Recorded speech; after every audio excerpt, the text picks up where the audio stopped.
Hello everyone, and welcome to the Miss Pink Digital podcast, home to everything digital marketing, brand building, and tech. And on today's episode, we are going to be talking about how you can level up your Meta or Facebook ads in 2023. Just a pre-warning before we jump into all of that good stuff, I'm still struggling with the transition between Facebook and Meta. I very frequently call it Facebook ads instead of Meta ads. And I'm sure many of you guys listening do too. So just know I'm going to probably use the terms interchangeably, and I do heavily apologize for that. But you get the overall gist.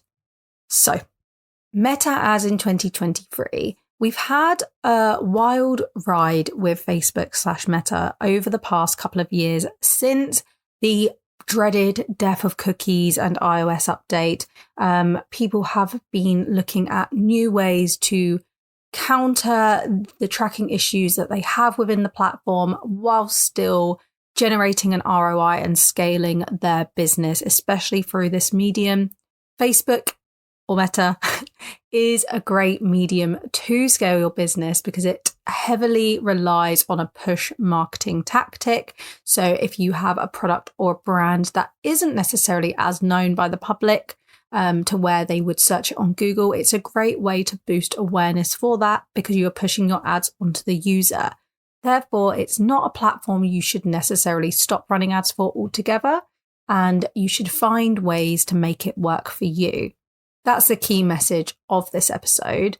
That being said, there are plenty of new features and new ways of navigating the platform that you should take into 2023 in order to level up your campaigns and get the most that the platform has to offer.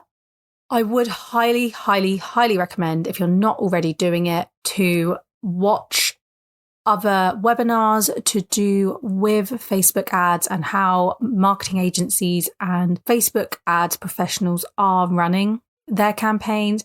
Also, definitely take a look through PPC Reddit, Facebook ads Reddit. I cannot even tell you how many great ideas and great insight I have got from Reddit. It's just a great forum where people are sharing their ideas, sharing their opinions, and they're all very logical, and they come from people who work in Facebook ad accounts all day, every day. So on top of the normal, make sure you're listening to podcasts, YouTube videos, all of that good stuff.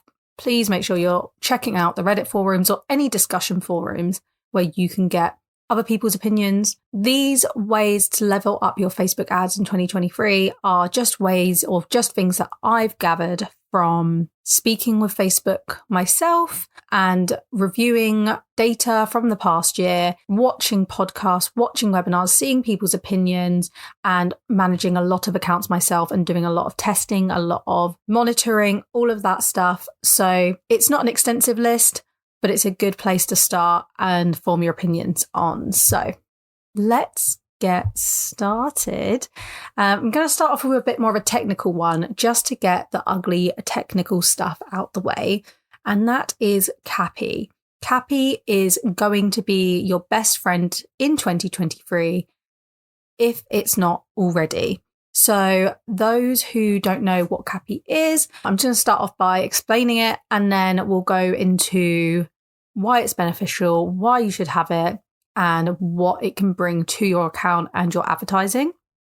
So what is CAPI? CAPI is Conversions API. If you're familiar with Facebook ads already, you already know about what's called the Facebook Pixel. The Facebook Pixel is what allows you to track campaign data on your site and allows it to report into the platform. If you are not using a Facebook Pixel already, but you're running Facebook ads campaigns, please make that the first thing you set up after listening to this podcast. It is so important. You can't measure your success without it, and you can't grow your campaigns and optimize them without the Pixel. Facebook also heavily relies on machine learning technology and automation. And without this Pixel in place, you are not utilizing the automation available within the platform to its fullest extent because it has no data to go off of. So with the Facebook Pixel, you can obviously track things like purchases, page views, form submissions, phone calls, all of that's good stuff that you need to run your campaigns. And they give you an understanding of how well your campaigns and your ads are performing. Obviously, we know the dreaded iOS update meant the death of cookies or was the starting point towards the dreaded death of cookies. So campaign performance has been getting harder and harder to track with the basic pixel tracking. It used to be the case that you just set up your pixel, you're all good to go. That can pretty much track what you need. And now, obviously, there's huge restrictions on that with so many people being Apple users, downloading the iOS update, and also choosing to opt out of tracking. There's also a lot of restrictions now on tracking to where it can't track to the fullest extent that it used to. This is where Conversion API comes in.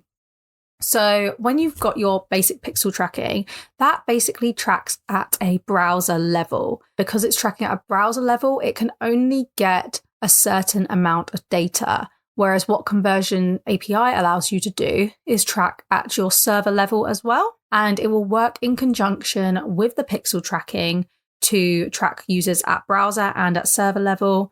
If you're worried about it over tracking this data and giving you duplicate results,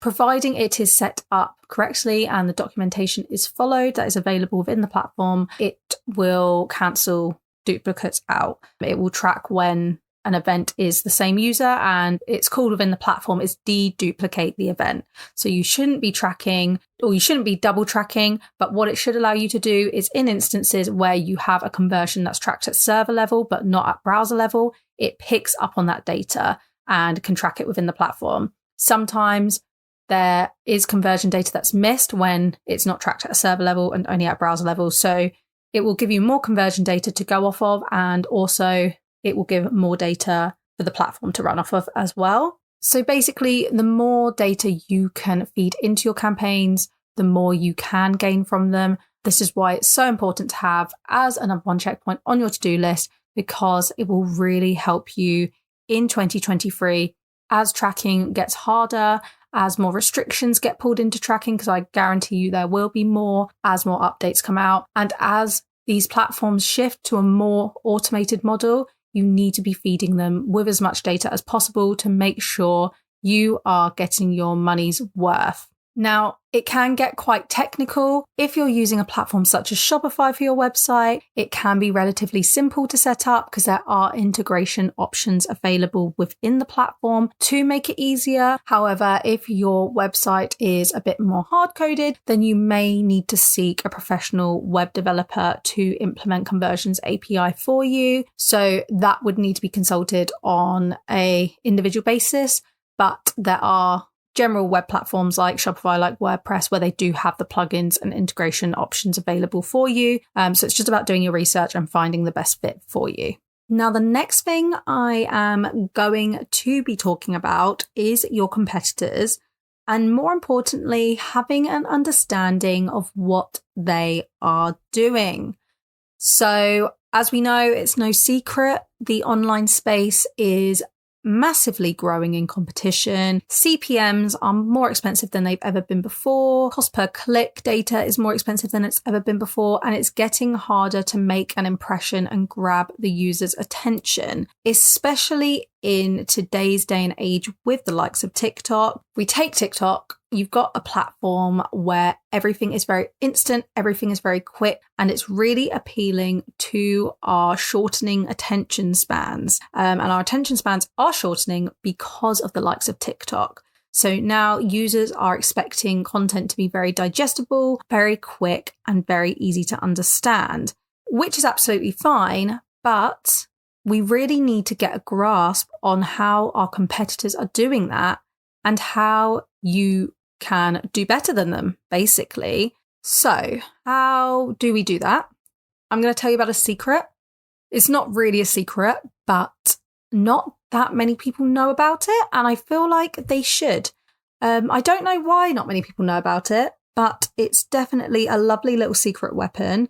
And it's going to be your best friend, and it's going to blow your mind if you don't already know what it is. And that is, drumroll, Facebook Ads Library. Now, I'm going to give you a moment to Google it. No, I'm joking. I'll tell you what it is. So basically, Facebook Ads Library is a free tool from Facebook that allows you to see the ads your competitors are creating. All you have to do is type in Facebook Ads Library and make sure you're already logged in. You have to have a business manager account, all of that good stuff. Click on the Facebook link to Facebook Ads Library, and then it will give you the option it will give you a search box, and you'll be able to type in your competitors' names. You'll be able to type in the industry or the types of ads, if they're political, if they're e-commerce, all of that good stuff. And yeah, you'll just be able to see what it is your competitors, especially your big competitors, have been up to. You can also access or see if your competitors are doing ads by going through their actual Facebook page as well. It's within a transparency section, and it is a very helpful tool. One, not only to see what your competitors are doing, but to also gain inspiration off the back of it. One thing I just want to make clear: do not use this as an opportunity to poach your competitors' ideas or completely copy them, but use it as an opportunity to kind of see what they're doing and how you can make it better and how you can make your content unique compared to theirs. Let's say, for instance, they are doing a lot of video content and user-generated video content, which we're going to talk about in a minute. You can use that and say, okay, a lot of my competitors seem to be doing a lot of video content that features their followers, features people who are buying the product. How can I do that or follow a similar trend, but make it more fitted to my brand, make it more watchable, make it more consumable, give it more of a punch, like anything like that? And Facebook Ads Library is a great place to kind of pinpoint what you want to do, what vision you want for your creative in 2023. It's also important to make sure you're looking at it on a regular basis so that you're monitoring trends from an ads perspective, but also monitor trends organically as well. Don't just rely on this one tool. You want to be able, if you're doing a lot more video content in your ads, you want to be able to make sure you're monitoring trends across the board and kind of catering to that. But the Facebook Ads Library is a great place to start. Leading on to my next point, while we're talking about ads and user-generated content, that is actually a very big point for 2023. And it's one that Facebook itself is heavily pushing because of the likes of TikTok, Instagram Reels, and more user-friendly, relatable content. But why is Facebook pushing user-generated content? Simply because users want to not only see the more human side of your brand, but they also want to see themselves in your brand. This is when you welcome in the user-generated content. Now, those who don't know what user-generated content is, it's basically content that comes from users of the platform, whether that's your direct following, your customer base, or an influencer who's interested in your brand. It can be any of those. And it not only humanizes your brand, but it also provides an additional layer of social proof. Those who don't know what social proof is or how it can help your business, it's basically a way of utilizing social media and the online space outside of your website to gain trust from your users. Typically, if there's a website or a business that has a good social media presence, a highly engaged audience, really great quality content, good reviews, this all feeds into the social proof element, and it aids the consumer in their journey of purchasing. Put yourself in the shoes of a consumer, and let's say you are looking to buy a necklace, and it's a pricey necklace. You know, you have a pretty good budget for it, and you see a brand, or you see a couple of brands that are selling a similar style of necklace and both similar prices. One brand has a great social media, really great branding, has a really engaged audience, people tagging the brand, great reviews. And then the other business barely posts on social media. When they do, the posts are okay. There's not much engagement. They don't have that much of a following. Which brand are you going to want to buy from more? Are you going to want to buy from the brand that has exhibited a lot of social proof and a trustworthy brand? Or are you going to buy from the brand that puts minimal effort into their social following and you don't actually know if they're a legitimate brand or not. You're going to choose the one with the social proof behind it. So it's very important to have that layer of social proof. And user-generated content does just that, because you are taking your customer base and putting them in your content and allowing them to sell your brand for you. And because they're there being like, hey, I bought this product, you should too, it allows the user to think, oh, okay, maybe that product is worth buying because all these other customers and all these other influencers have said it's a great product to buy. So it's just a really great way of giving consumers the confidence to invest in your brand and maybe even then promote it on their end. You do kind of see with user-generated content kind of a knock-on effect whereby when they see, or when a consumer sees one customer or an influencer promote the brand on, whether that's on their Facebook page, Instagram page, TikTok, anything like that, as a consumer, they then are encouraged to promote it because they might want to feature in your content in the future. So it's a great knock-on effect to get more and more people promoting your brand and also humanizing your brand at the same time. Whilst we're on the topic of humanizing your brand,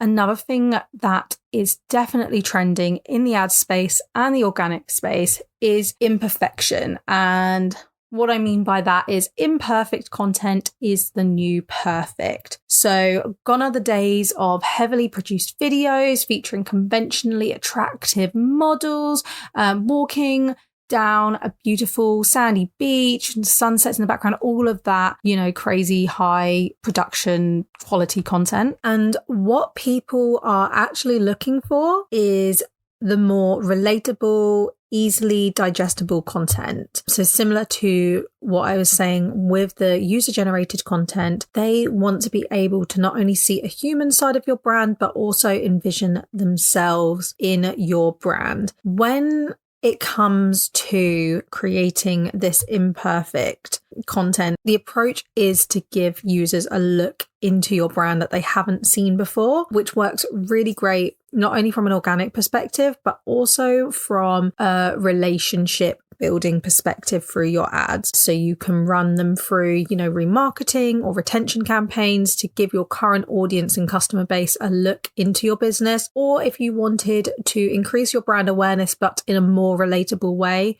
you can use this imperfect content to do so. The only thing I would say is it is all about balance, and it's important to still keep that conversion focused, sale focused ad content running as well. Don't just shift all of your content or your video ad content, image content, any of that to the imperfect side of things, and have a really good balance between the more relatable human side of your brand, but also the professional sales heavy ad content as well, because the chances are that the imperfect content is going to be great for the brand awareness side and user engagement, but it's not necessarily going to get you those purchases at the end of the day. It might later down the line, but in terms of instant purchases and instant conversion data, you're going to need to go with the more sales heavy ads.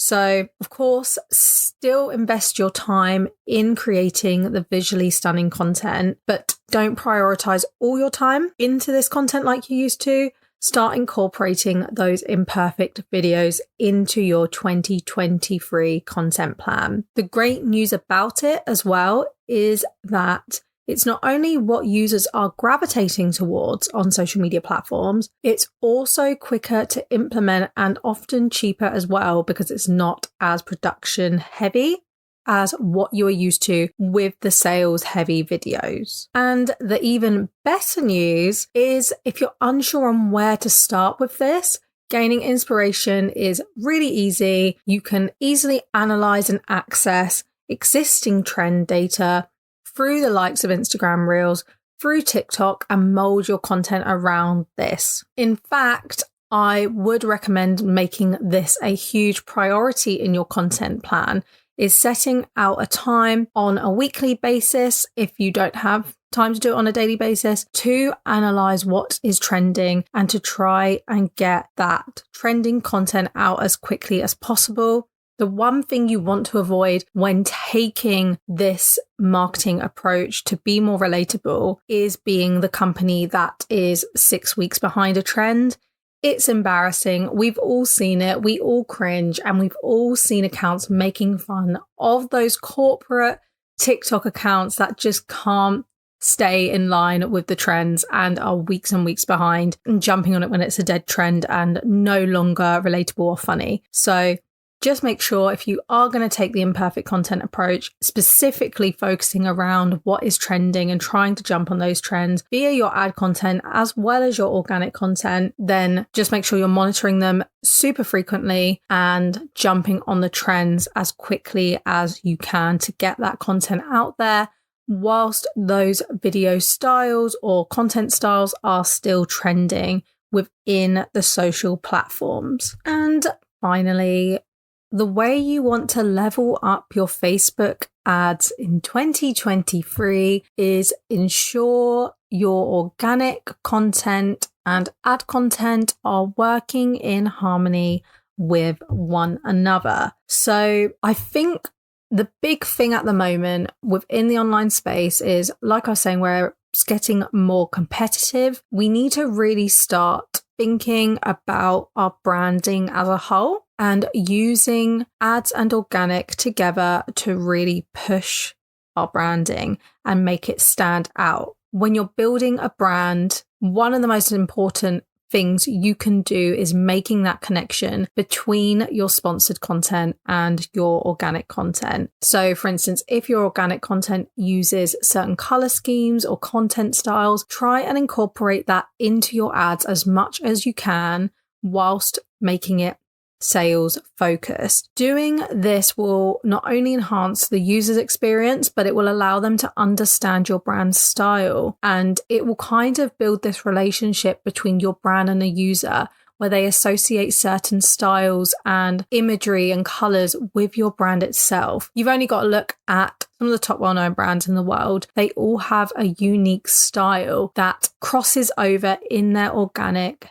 and their ad content. Let's take Skims, for example. Skims, who, for those of you who don't know, but I'm sure you do because it's incredibly well known and it's ran or owned by an incredibly well-known family/person, and that's being Kim Kardashian. Skims is basically Kim Kardashian's shapewear brand. And when you look at the branding of that, it's all very neutral, not only from the advertising to the social media, but also even to the colors of her clothing. It's all very neutral, browns, blacks, creams, grays, all of that kind of stuff. And it all translates into each aspect of the user journey. If you see a Skims ad and then you go to social media, you can automatically make the connection between the two based on how the content looks.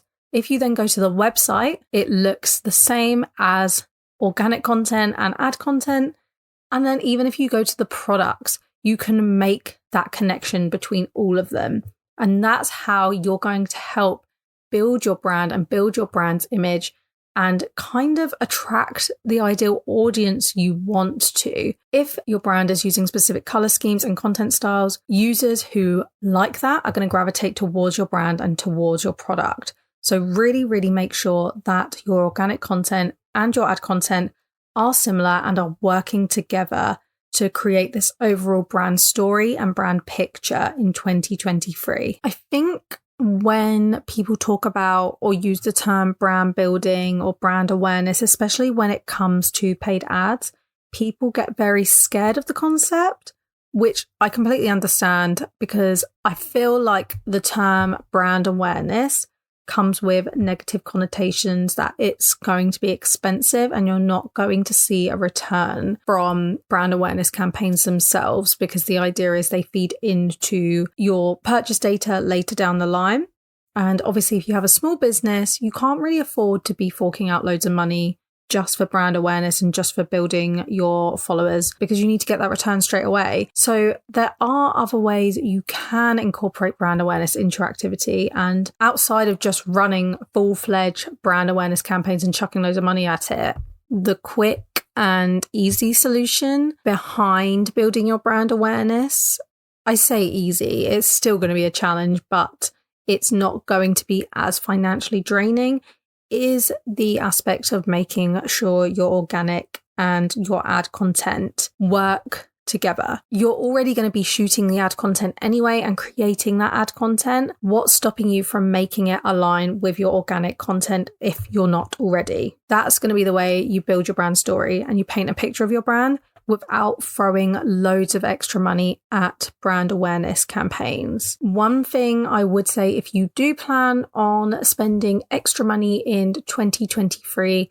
on your brand awareness activity, specifically through advertising, or paid advertising, is to make sure you have a really strong funnel after the fact that users go to your site. Make sure that you have really good retargeting and retention campaigns within your Facebook ads accounts. Make sure that you're advertising through other platforms as well, so you're following users on that journey. Really ensure you have good email marketing in place with really great email content, and that you have great offers down the line. That's going to really encourage the user to revisit your site and convert if they haven't already, and really give your brand a shot. There isn't much point in spending loads and loads of money on brand awareness if you don't have the follow-up in place to land those purchases, because you're just going to be wasting your money. Also, generally, this isn't just a 2023 strategy. This should be all the time, but make sure your site's UX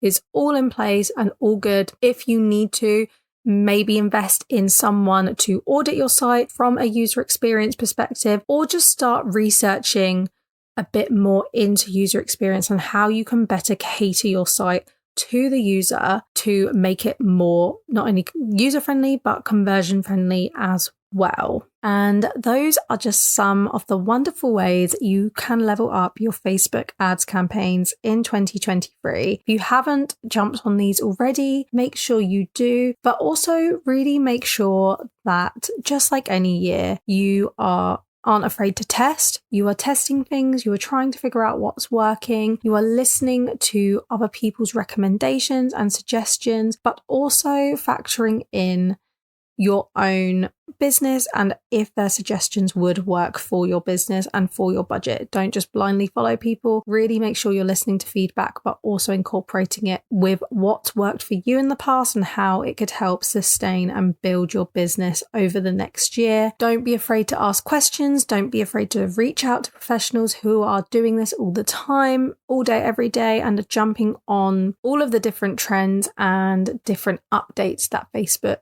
or Meta is supplying to users. I think this year is going to be a really positive year for advertising or paid advertising if we allow it to be.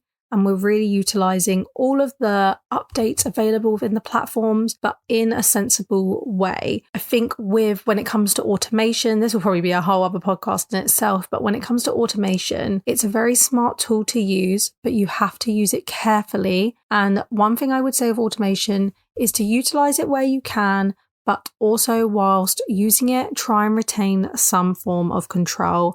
Don't just expect the platform to do everything for you. It's always good to have some control where you can, whether that's from ad creative to bidding strategies you're using to the audiences you're targeting. And that would be my main recommendation, not just for 2023, but overall, any year you're doing advertising. So yeah, don't be afraid to test. Make sure you're listening to advice and feedback and reading the forums, reading people's thoughts on updates and people's recommendations of campaign structures going forwards into 2023. When you are utilizing automation and machine learning, try and retain some control where you can, just so you're not giving the platform everything and making it do all the work. But yeah, I hope this episode was helpful and I look forward to speaking to you guys soon. Thank you for listening.